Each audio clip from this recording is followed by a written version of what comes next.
Greetings, graduate grant writing students. Last night we had something I've never had happen in more years of teaching that I am embarrassed to admit. Class was canceled on the first day due to a power outage at the university. Unfortunately, that means we missed class last night, and we were going to hit the ground running. I want to go ahead and give you a little bit of an overview of what I was going to talk about last night very quickly. I'm going to send you a few links about what we were going to do last night, what's going on tomorrow. The most important thing that you need to know in terms of class for next week is that we're going to meet at the Food Bank of Corpus Christi. I'm going to be sending around a map and everything out via Blackboard to everybody's email. Anyway, so obviously we're here taking a grant writing course.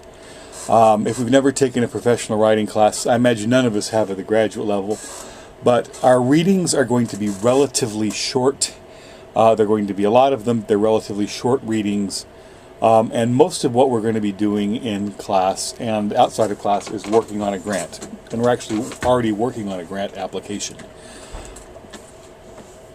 A few basics. I'm not going to go over every page of reading right now, or necessarily even in class. I expect you to do the reading, and I expect you to demonstrate your understanding and familiarity with the reading via the assignments that are called the abstract reflections. But basically, what I want you to understand about the grant writing process is when you think about grants, don't think about money. I know that sounds crazy, but you don't want $50,000 because, oh, we need $50,000.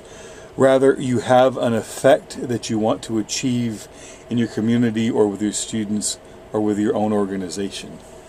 The first grant application I ever participated in that was successful, I won't give you the long narrative right now, but it began with my desire to get equipment for my students back many years ago when I was trying to set up a computer lab for my first year writing students. So it wound up being a particular amount of money and a fairly large amount of money, but I wasn't thinking in terms of, oh, I want to go out and get money.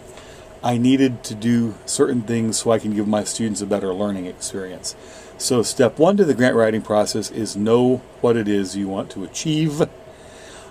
Then once you have a good sense of that, once you have a good program or process in mind, then you need to do two things almost simultaneously. The first thing you need to do, or the first thing that you need to do, is identify a potential funding source, organization or group that you could go to approach for the money to achieve that particular effect. And the second thing that you need to do is to identify a need, a reason why it's important to do this particular program or project for that particular group of students. For example, in this class, we're going to be writing two grants. The first grant is a group grant writing process that we're all going to work on together. And then the second one is one that you're going to do individually on behalf of a group or an organization. So the first grant we're doing is on behalf of the Food Bank of Corpus Christi. And what we're trying to do is we're trying to get a van. We're trying to get about $30,000 for a van. But that's not why we need the van. What the food bank needs to do is they need a mechanism whereby they can get produce that comes into the food bank, which is very perishable and has a shelf life of only a few days, out to the people who need it relatively quickly. So it's going to be a produce mobile, and that's the program that we're trying to get funding for. And the way to do this is a van, particularly equipped, and the dollar amount we need is about $30,000. That's all I'm going to talk about right now in terms of the process, because we're going to learn, first of all, by doing the reading, and then second, we're going to actually learn by actually writing the grant application.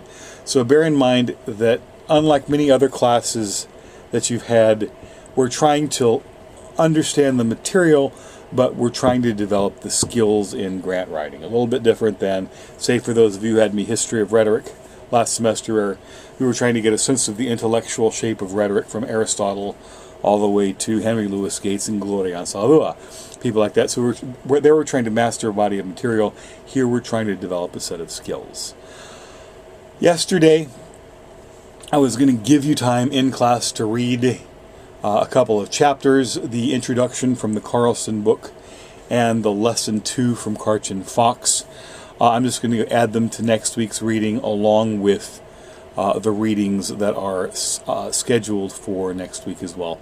So you've got a number of, again, pretty short readings that you'll then write an abstract reflection for. So basically, to get caught up, to make sure we know where we are, you need to do the readings that are assigned from yesterday and next time again. In terms of pages, it's going to be a lot of information but relatively few pages. And then you need to make sure that you write up your abstract reflection on them, turn it in via Blackboard, and then make sure you go to the Food Bank of Corpus Christi at 7 p.m. next week. I'm sure you all have many questions. I'll be glad to answer them via telephone, via email, smoke and mirrors, drop by the office, whatever you want to do. But I want to just touch base with you. Again, I'm very sorry that we missed class last night. But it's going to be a great class. I think it's going to be a good experience. The graduate students at this institution have a long and proud history of soliciting funds on behalf of community organizations, mostly the food bank, but other organizations as well. And I look forward to you all adding to that long and proud history. Again, give me a call and ask me any questions that you have. Thanks for your time.